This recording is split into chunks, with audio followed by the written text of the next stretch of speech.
And what is something that you wish you knew when you first started homeschooling? Some advice you could give? Disciplining your children and teaching them obedience is more important than reading. It's more important than math. It's more important than any subject, because if you can get that foundation, the rest of it comes easy. If you don't have that foundation, the rest of it will be a fight every day. Got some nods, at least. Yeah, definitely. I was going to say that character is more important than any reading, writing, arithmetic, any of those things that you would find in a traditional public school system that are being taught day in and day out. Character is more important than that. Discipline, self-control, perseverance, these qualities are more important, and sometimes you may not get a whole lot of reading or spelling or math done in a day, but you may have struggled with your child in perseverance, or you may have struggled to help them learn self-control. And these things will be more profitable to them in the future than completing that spelling lesson. And I think early on, I struggled a lot with, we have to teach them to read, or, we have to get this page in this workbook done, and didn't pay so much attention to the struggles with self-control or the struggles with perseverance, and really going into it knowing that these things are the most important things, and it's okay. Give yourself some grace. It's okay if you don't get the spelling done, or if there's dirt on the floor, or if the laundry's still in the dryer at the end of the day. It's okay if you are focusing on your children's struggles with character issues, because in the long run, these are the things that are important, and these are the things that will serve them well if they learn them early. Very related to that is one of the things that I said is if they learn to read at 2 or they learn to read at 7, guess what? They catch up by the age of 9. It doesn't make any difference. Math, you don't start math until 13. For most of the history of the world, people didn't start teaching people math until high school. Yeah, high school was a math subject. They didn't teach it. If when you're a child, you teach them the most important things, which are obey me, stick with it, don't quit, right? It's the basic character issues. If you can teach them that, they'll catch up on everything else. I remember when my children were little, and I would come home and my wife would say, we didn't get through this and we didn't get through this. And I would always go, so what that you had to spend 4 hours getting them to listen to what you were saying?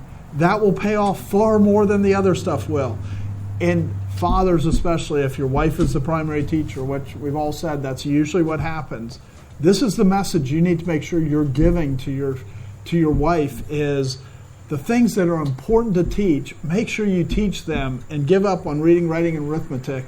If that's what you have to sacrifice to teach the important things, say focus on the important things. The rest of them, in the end, and I'm not advocating unschooling, but I'm saying if you can deal with that, you can catch up on all those other ones pretty easily. Yeah, if there's a father listening, you cannot afford to be the fun dad to your wife's. I mean, there are areas in which you can be, but I'm saying your wife needs you to back her up and be the person who the fastest way. My kids know the fastest way to get me on their case, to get a spanking from dad, is to disrespect their mother and not listen to their mother during school time. You want to have dad. Mom has to call dad at work and says, I need you to come home and deal with one of your children. Or even wait until your father gets home. Yeah. You need to back them up so that they are afraid. If they hear the words, wait until your father comes home. Yes, take their Xbox 360 in the backyard and shoot it with a shotgun so that they. I don't care. I'm serious. Right? I would take away anything if I thought that it was necessary. You know what I mean? And it really has to be because I'm in sales, and the first thing you do is you talk about sales is you show somebody the potential, and as soon as they like the potential, you want to start selling the downside. And we've tried to say that is this will be difficult. There will be. You have to drag your children at times kicking and screaming into adulthood because our whole world has they've made it seem like you wish you could be a child forever. Well, there was a Disney commercial years ago that showed this dad and this kid go to Disney. They sit at the top of a slide. They slide to the bottom, and when they get to the bottom, the dad is turned into a kid. They look at each other, and they go running off into the park together. And my thought was, is what would happen if the commercial was different?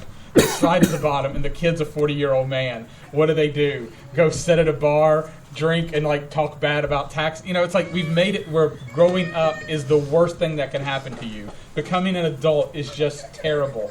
And that's your job to replace, because it's not true. It's not true. God made it so that responsibility is good. It is good to be an adult. It is good to have duty. It is good to have responsibility. And you have to sell it to your children. But you don't sell it to them. You make them see it. And they'll like you when you win. They'll like you when you win. And this ties back to the earlier question about how does public school tie to declining birth rate? Because people don't want responsibility. They don't want to be adults. They want to remain children, because that's what public school is good at, keeping children children.